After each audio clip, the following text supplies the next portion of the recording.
Assalamualaikum warahmatullahi wabarakatuh.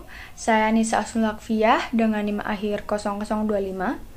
Video ini saya buat untuk memenuhi tugas ujian tengah semester mata kuliah kewirausahaan yang diampu oleh Pak Turjaun. Nah, di sini saya akan membahas mengenai etika bisnis dalam perspektif Islam.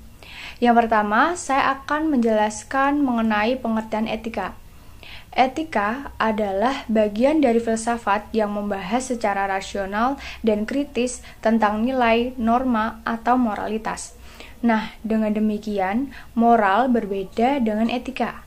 Istilah etika secara umum merujuk pada baik buruknya perilaku manusia. Kemudian ada pengertian bisnis. Bisnis adalah sejumlah total usaha yang meliputi pertanian, produksi, distribusi, transportasi, komunikasi, dan lain sebagainya yang bergerak pada bidang membuat dan memasarkan jasa ke konsumen. Nah, bisnis secara Islam pada dasarnya sama dengan bisnis secara umumnya, hanya saja harus tunduk dan patuh atas dasar ajaran Al-Quran, Sunnah, Ijma, dan Qiyas, serta memperhatikan batasan-batasan yang tertuang dalam sumber-sumber tersebut. Nah, kemudian etika bisnis Islam. Etika bisnis Islam adalah akhlak dalam menjalankan bisnis sesuai dengan nilai-nilai Islam, sehingga dalam melaksanakan bisnisnya tidak perlu ada kekhawatiran, karena sudah diyakini sebagai suatu yang baik dan benar. Kemudian ada dasar-dasar etika ekonomi Islam. Di antara nilai-nilai etika ekonomi Islam yang terangkum dalam ajaran filsafat ekonomi Islam adalah terdapat dua prinsip pokok. Yang pertama adalah prinsip tauhid. Nah, prinsip tauhid ini mengajarkan manusia tentang bagaimana mengakui keesaan Allah, sehingga terdapat suatu konsekuensi bahwa keyakinan terhadap segala sesuatu hendaknya berawal dan berakhir hanya kepada Allah Subhanahu wa taala. Nah, prinsip yang kedua yaitu prinsip keseimbangan. Prinsip ini mengajarkan manusia tentang bagaimana meyakini segala sesuatu yang diciptakan oleh Allah itu dalam keadaan seimbang dan serasi.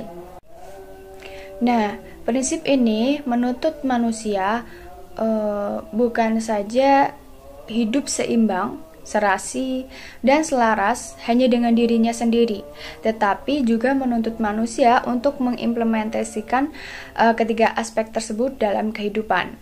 Nah, prinsip tauhid mengantarkan manusia dalam kegiatan ekonomi untuk meyakini bahwa harta benda yang berada dalam genggamannya itu adalah milik Allah Subhanahu wa taala.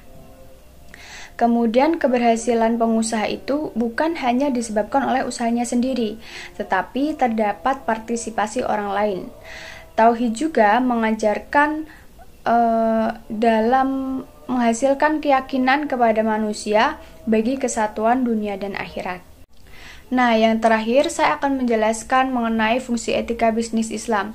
Pada dasarnya terdapat fungsi khusus yang diemban oleh etika bisnis Islam. Nah, saya akan menjelaskan sebagai berikut. Yang pertama, etika bisnis berupaya mencari cara untuk menyelaraskan dan menyerasikan berbagai kepentingan dalam dunia bisnis. Yang kedua, etika bisnis juga mempunyai peran untuk senantiasa melakukan perubahan bagi masyarakat tentang bisnis, terutama bisnis Islam. Dan caranya biasanya dengan memberikan suatu pemahaman serta cara pandang yang baru tentang bisnis dengan menggunakan landasan nilai-nilai moralitas dan spiritual yang kemudian dapat terangkum dalam suatu bentuk etika bisnis. Kemudian yang terakhir, etika bisnis Islam juga bisa memberikan solusi terhadap berbagai persoalan bisnis modern yang kian jauh dari nilai-nilai etika, dalam arti bahwa bisnis yang beretika harus benar-benar merujuk kepada sumber utama, yaitu Al-Quran dan Sunnah. Demikian video yang saya buat untuk memenuhi ujian tengah semester dari Pak Turjaun. Kurang lebihnya mohon maaf ya Pak ya, karena malam ini sudah memasuki bulan Syawal. Saya pribadi mengucapkan Minal aizin wal faizin, mohon maaf lahir dan batin. Mohon maaf untuk segala kehilafan saya, kesalahan saya selama mengikuti pembelajaran. Wassalamualaikum warahmatullahi wabarakatuh.